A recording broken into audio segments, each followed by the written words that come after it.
There are reasons behind it. And at this point, I want to invite my colleague.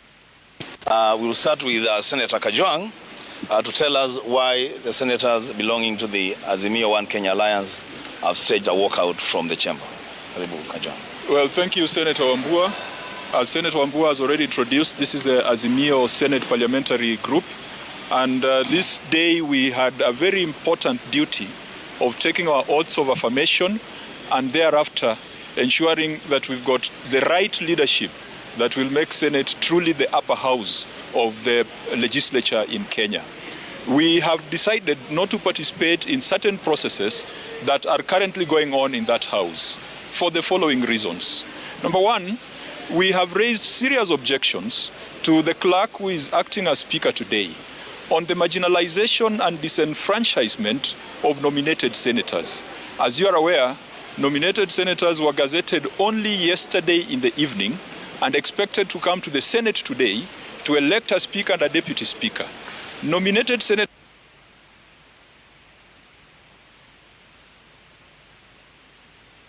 speakers by the IEBC points to a pattern of ensuring that these 20 who largely represent women, youth, and persons with disability are denied their right to participate in the elections in the House today.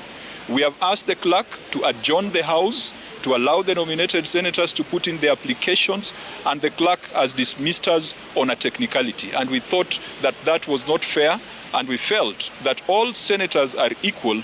There is no way that the position of deputy speaker can then be reserved through trickery for only the elected senators at the exclusion of nominated senators.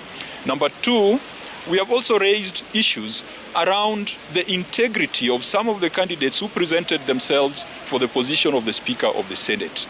We cited that the House has previously indicted some of the persons who have placed their applications to be speakers of the Senate. And we needed a declaration and a determination from the clerk whether persons who have been indicted by the House should be eligible to run for the speakership of the House. As you are aware, the former governor for Kilifi, Amason Kingi, is one of the candidates for speakership. When I was the chair of the Public Accounts Committee, I produced several reports that declared Amason Kingi unfit to hold public office. We did many reports that directed the EACC and DCI to commence criminal investigations and proceedings against this particular person. Is that the person we want to sit in Senate that will be oversighting county governments? And I think the third objection that we raised was on the issue of fidelity to the law, particularly to the Political Parties Act. We feel that the clerk did not address the issues that we raised properly. We feel that the clerk was persuaded by the other side, and we feel that today the clerk operated just like Chebukati operated at Bomas. He was in such a rush to make a ruling when we had all the time to dispense with issues, when we had all the time to allow our nominated senators to be part of this process, when we had all the time to investigate and assess the suitability, the integrity and credibility of the candidates who had put themselves before the House. That is why we have decided we are not going to be part of that charade, and I can assure you that this Senate is not going to be an acquiescent Senate.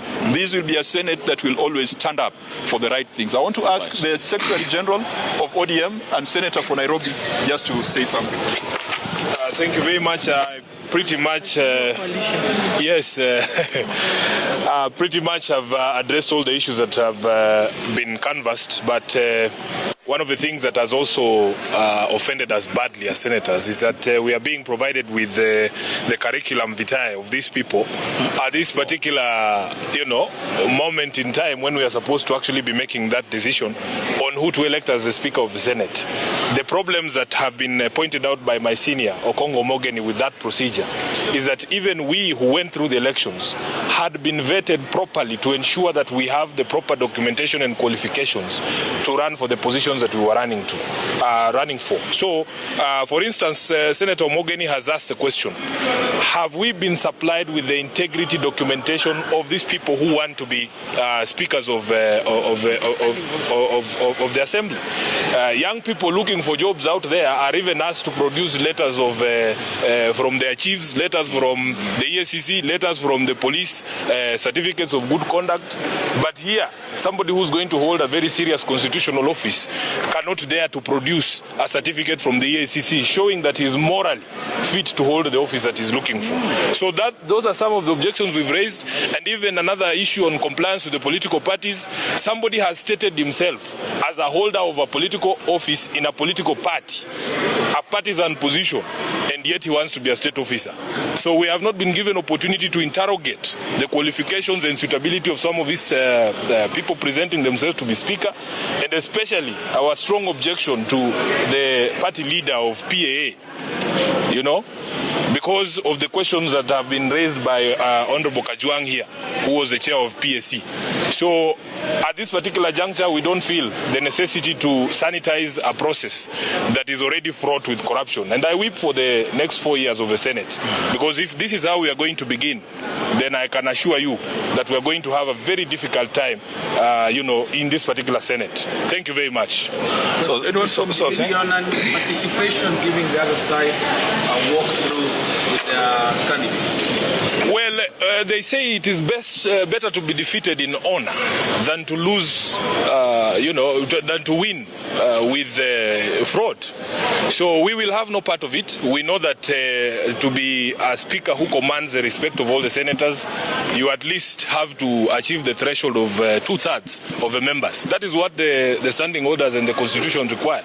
So he is going to be a minority speaker, so to speak, because he will not get the number of senators that is set in order to command the sort of respect that a Speaker of a House as Honorable as this should command. And by the way, to add on that, Reddy, it is rather absurd to be expected as a senator to receive these documents on the floor.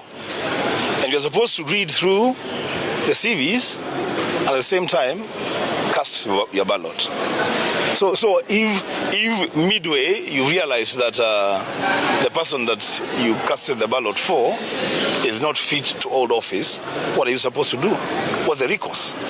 So this thing, and the argument that we are running out of time is just a very lazy argument. We are 5 years, my friend. We are just starting today. Running out of time to go where?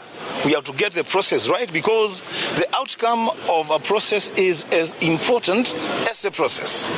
If the process is wrong, the outcome cannot be right. Thank you. It's very, when the senator for Nairobi says that you rather look honorably at this point, so that means you are abrogating the powers of the other side to run. We are refusing to sanitize a process that we have told you has begun on a fraudulent, you know, footing. We will not part of it. We will not be part of it. So you've also withdrawn the Wiper Party leader? Yes, absolutely.